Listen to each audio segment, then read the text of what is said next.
Welcome to Toffee TV. It is the match preview, the last match preview of the 2018-2019 season. This video is sponsored by OneFootball. OneFootball's app makes it easier to find all the latest news, stats and scores in one place. To download the OneFootball app, click the link in the description. Last game of the season. How do we get to this point so fast? Just comes and goes, doesn't it? Didn't feel fast in February, Yeah, January and February. I was February. waiting for this day. It almost feels like it's coming at the wrong time for us, doesn't it? Given the performances since the 17-day break. Given the performances since we had the break after Watford, we've been very good, and you just hope that. Love to see us start the season like this, you know, and see where it took us from that. But form's been really good, and you know, last week another victory, another home win. So this will obviously be a test, but this is a game I think we can win. And I don't say that very Tottenham often. Hotspur, last game of the season in the Tottenham Hotspur Stadium, the new stadium. Yeah. And dare I say, I think their minds might be elsewhere. I know they've got 3 weeks. It's a long time till the Champions League final that they got into. I don't know what they're playing. They brilliantly got into. What they a did. Performance, by the way. But they're gonna, you know, they'll have a day off, won't they, Sunday? Surely. I think the two big things for Spurs for Sunday. First and foremost is how do you get yourself back up after what was an unbelievable game, you know, against Ajax. It was an incredible performance by them. They rode the luck at times as well, but they just went all out attack second half, and they were bound to give chances away because they were leaving gaps at the back. But they were brilliant second half, and when you put everything into it, and they did, you know, and they still had to withstand a couple of long throws in the 97th minute and hang on. So all that you see the manager in tears, you know, looking for the camera and gaining and punching his chest and running around like a loon. He was just proper emotion, you know, and he was fantastic in his interview after, was absolutely brilliant as well. But how do you get up then for a game at home against Everton when it doesn't matter? Because the 3 points ahead of Arsenal with an 8 goal, right? Arsenal, in my opinion, will lose at Burnley anyway. But right? Yeah. But even if Arsenal won at Burnley, I don't think Everton are going to beat Spurs 4-0. I think if Everton win, it'll be 1-0 or 2-1 or something. So for Tottenham, they're all ready. They're all ready in next year's Champions League. And they're in the Champions League final. And it's a game. So it doesn't really mean anything. And then, but then if you spin that though, are the Everton players going to be up for this game though? In terms, last game of the season. But Everton have been up for, with the exception of Fulham, Everton have been up for the last couple of games, and you could argue they didn't need to be. Went to Palace and people were like, what's it going to be? They dominated against Palace. We just didn't take the chance. No, listen, Everton should be up for it more than Tottenham for the simple reason that you want to finish on a high. We haven't won anywhere near enough away games this season. But the interesting fact is that if we do beat them on Sunday, Spurs will have lost as many games this season as us. And that's incredible. And I think that says everything about Spurs in terms of where they've got themselves. They are a team that are willing to risk everything. And I think you can say that about Liverpool and Man City as well. They're a team that are willing to risk everything to win games. And Pochettino is just like, well, I mean, that's why he's drawn so few games, is because it's either win or... Is it one draw all season? It's either win or lose. There's no... To him, draws don't matter. You throw everything at it. And if you fall short and you lose, so be it. But the reward's so much bigger. That's what I'm saying. No, for a team at the moment who's lost one less game than in the Premier League and yet sit in a Champions League place and in the Champions League final, that shows you what. Don't get me wrong, they've got good players, but they've had some injuries though as well. No, they've got good players. They have, but that's because of the squad though. That's because the squad's so thin that they feel those injuries more than anybody, I think. But that's a good thing for us though, in terms of all those games that we'd lost before, the ones, you know, in that period, in that 3 months, a lot of them were quite narrow defeats, one goal here, one goal there. That's what makes them more frustrating, really. But maybe it is that learning curve of ultimately puffing out your chest and saying, you know what? And I think this is what Spurs, City and Liverpool do really well, is they go into games mentally thinking, we're better than you. We are better than you. And we will go out there and prove that today. And when they get beat, I think I heard, it was one of the players after this game going, you know what? We don't mind getting beat. The manager doesn't even mind getting beat. As long as we've done everything we can in that game to win it. And he said the first leg we didn't. We were poor. He said we looked nervous. He said, but tonight, whatever had happened, you could say we had to go. And as far as we're concerned, when we go in the dressing room, that's enough. But that's a basic tenet. That's but how it's not though, is it? No, but it should be. That's what football's all about, really, is that. And I think this is why fans get frustrated with teams sometimes, is that we all hate losing, and we'll all overreact to a defeat in our own heads or whatever when you lose, because it's losing's horrible and you ultimately want to win. But I think when you look at a game properly and you look and you go, you know what, we've give everything there and it just hasn't worked out today. We've seen it at Arsenal earlier in the season. We were brilliant and we got beat 2-0 and you were like, you come in on them, we come in here, and it was like, I'm all right with that, because we had to go, we didn't take our chances, and we, whereas if we'd have gone to Arsenal and just played 5 at the back and tried to hang on and got beat 1, you come in and you're frustrated, because so Pochettino doesn't do that. He goes out and goes for the win, and the reward's there. If we beat them on Sunday, they finish 14 points ahead of us. That's not that bad, really, for us, because I think they're a fantastic side, I think. But they're also, to me, Tottenham are the model Everton should be following anyway, because they're not branded the same way as Liverpool are, or United. Forget City, they're a different thing, but they're not. Spurs they're not as big as those other clubs brand-wise, I mean. But they're a fantastic football team that's muscled the way in anyway, because they just do what they do.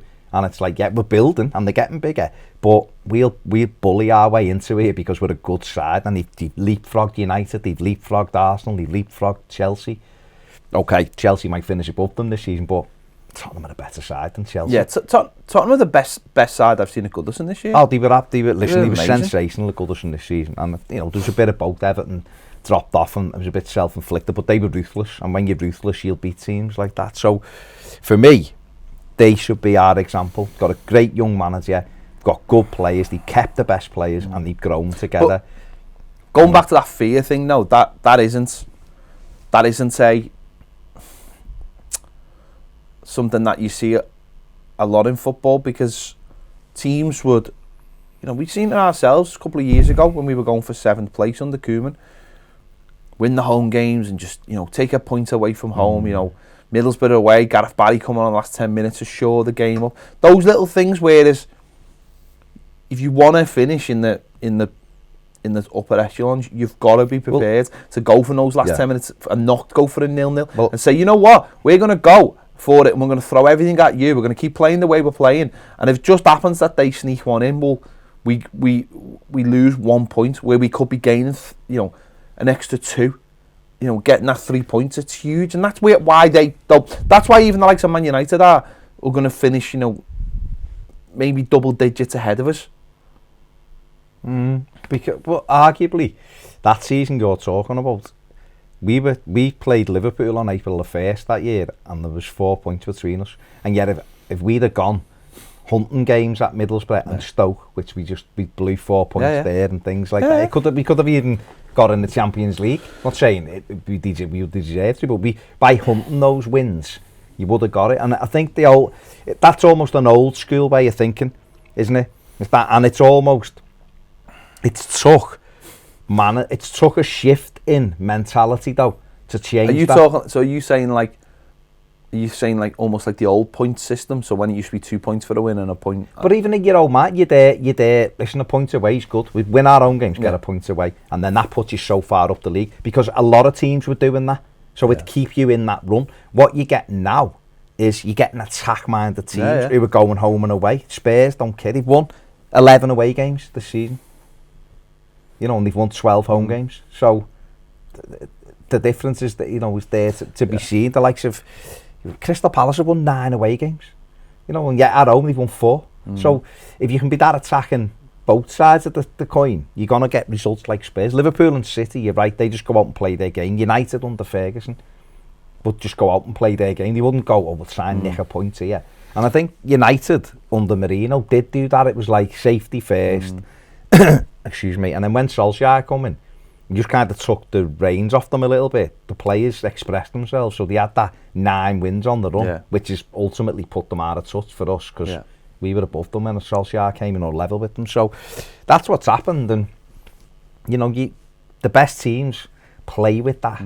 Play with the confidence in their own ability to play the way they can every week, and they go for you're absolutely right, they go for the jugular every week. And some weeks you'll come up short, but if you've given everything to try and win the game and you've lost it, you can dust yourself down and go again. But imagine a mentality shift where you're gung-ho at home almost, and then you go away and it's like everyone stay back. You're never going to play the way you should play. You're never gonna train every day to do the same thing. And that's the other thing with these.